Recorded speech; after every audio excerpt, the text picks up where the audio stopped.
হচ্ছে কাকিমা, যে কাকিমার জন্যই কিন্তু এখানে আসা, ভীষণ মিষ্টি।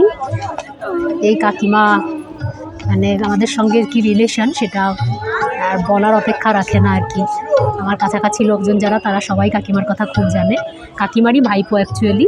তো কাকিমাই আমাকে নিয়ে এসেছে, বললো যে চলো ঘুরে আসবো, তো সেই মতোই আমি এসেছি। ভীষণ এনজয় করছি পুরো।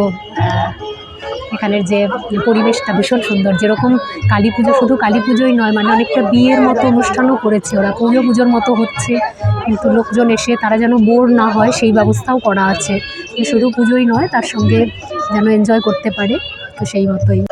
আর এটা হচ্ছে কাকিমার ছেলে শুভ, তো আমার ভাইয়ের মতো। পুজোর বাড়ি